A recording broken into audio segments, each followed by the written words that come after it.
बोले सदगुरु भगवान की जय, सच्चे दरबार की जय, श्री गुरु माँ आशुतोष सांबरे जी की जय, सर्वश्री बाबा आशुतोष सांबरे महाराज जी की जय। हमारे सामने एक प्रश्न आया है कि हमें जप करना चाहिए या ध्यान करना चाहिए। जप क्या है और ध्यान क्या है? वास्तव में सबसे पहले आप ये समझिए कि ध्यान पहले नहीं होता है, ध्यान बाद में आता है। आरंभ आपको जप से ही करना होता है। किस प्रकार से? कबीरदास जी कहते हैं कि नाम लिया तिन सब लिया, सकल वेद का भेद, बिना नाम नर के पढ़ा, पढ़ता चारों वेद। जिसने नाम लिया, नाम मतलब जो ये श्वासों का विज्ञान है, जो श्वास आप ले रहे हैं, श्वास छोड़ रहे हैं, जो हम इन्हीं श्वासों में परमात्मा का नाम है। इसी को कहते हैं कि इसी नाम के बारे में कहते हैं। जिसने उस नाम को प्राप्त कर लिया, उस नाम को जिसने जान लिया, उसने सब कुछ ले लिया है, उसे सब मिल गया है। वो नाम क्या है? किस प्रकार से? वास्तव में वो नाम एक स्पंदन है, एक शक्ति है। वह एक ऐसी वाइब्रेशन है जिसका संग करने से ध्यान घटित होता है। ठीक है?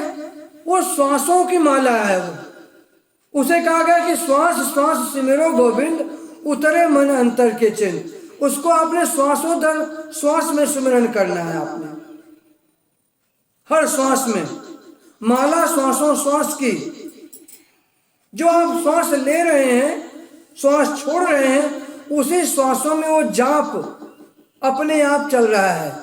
वो जाप किया नहीं जाता है। जो जाप आप कर रहे हो वो जाप तो खंडित है, अखंडित हो जाएगा। ठीक है? मान लो आपने ओम नमः शिवाय या राधे कृष्ण या राधे राधे या गायत्री मंत्र या महामृत्युंजय कुछ भी यदि आप जपना शुरू कर रहे हैं आप, तो जो जाप आप कर रहे हो वो जाप आपने जब तक किया तब तक तो ठीक था। उसके बाद जैसे ही आपने माला रख दी या आपने जाप को रोक दिया तो जाप अखंडित हो रहा नहीं हो तो खंडित हो गया। तो यहां पर जो जाप है, जो नाम सुमिरन है, वह अखंड की बात की गई है। और जो अखंड है उसी के बारे में कहा गया है, अखंड मंडलाकारम व्याप्तम येन चराचरम।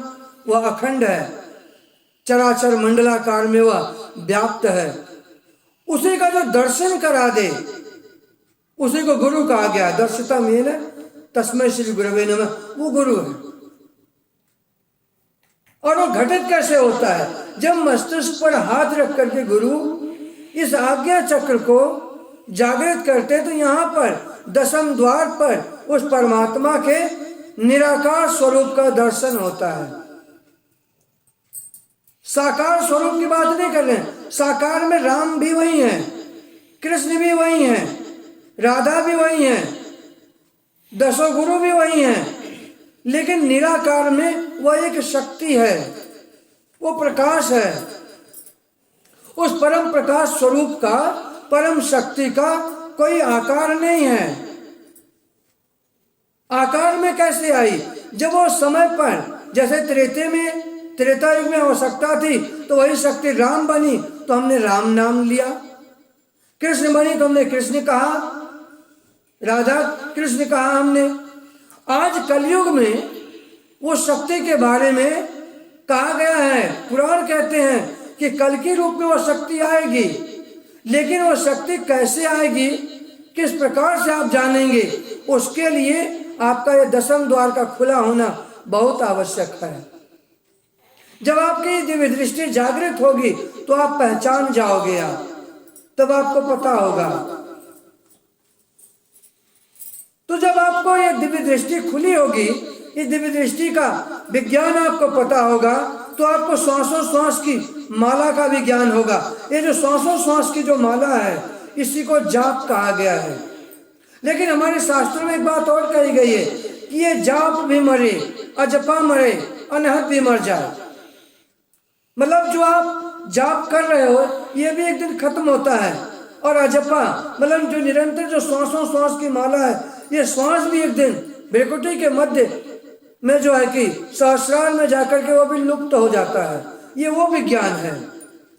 उस परम ध्यान परम चेतना की गहराई में जाने के बाद ये श्वासों श्वास की जो माला है ना वो ईश्वर में लीन कर देती है, तब जाकर ध्यान घटित होता है। उस ध्यान की पराकाष्ठा, ध्यान की परम अवस्था गुरु प्रदान करते हैं। समय के पूर्ण गुरु, पूर्ण सद्गुरु जो होते हैं वे प्रदान करते हैं। और इस ध्यान को जब आप प्राप्त करोगे तो आपको समझ में आएगी कि जाप पहले था या ध्यान पहले था। एक बात और, वेदों में एक बात कही गई है। वेदों में कहा गया है अपवित्र पवित्रो वा, चाहे वो पवित्र है अथवा अपवित्र है, सर्वावस्था, हर अवस्था में, चाहे वो अभी विद्यमान है या शरीर छोड़कर चला गया हो, जो सुमिरन करता है, जो सुमिरन करता है या किया वह पवित्र है। वह उस स्थिति की बात कर रहे हैं, उस परम ध्यान की स्थिति की बात कर रहे हैं। उस ध्यान में जब आप जाओगे, उस परम शाश्वत अमृत में जब आप गोते लगाओगे तो वहां पर आपको स्थूलता का कोई बोध नहीं है, कोई भान नहीं है। वहां स्थूलता है ही नहीं, वहां परम प्रकाश है, परम चेतना है। वहां परम शांति, परमानंद की स्थिति है। और उस परमानंद की स्थिति को हम बांट नहीं सकते शब्दों में। उसको प्राप्त करने का एक ही तरीका है, एक ही रास्ता है, और वह है गुरु की शरण को ग्रहण करना। जब आप गुरु की शरण को आप ग्रहण करोगे, गुरु चरणों में आप बैठकर उस ज्ञान को, उस नाम जाप को आप सुमिरन के द्वारा समझोगे, गुरुदेव के आशीर्वाद से द्वारा आप भीतर के मार्ग में आप प्राप्त हो पाओगे। यही आज के इस प्रश्न का उत्तर है कि जाप जो है, जो आप जप कर रहे हैं, यह जप आरंभ होता है, लेकिन उस श्वासों श्वास की माला के द्वारा ध्यान बाद में स्वतः घटित होता है। ये दैव योग से ईश्वरीय कृपा, गुरु की कृपा होती तो ध्यान मिलता है। ध्यान की वो पराकाष्ठा, परम अवस्था है। यह था आज के प्रश्न का उत्तर।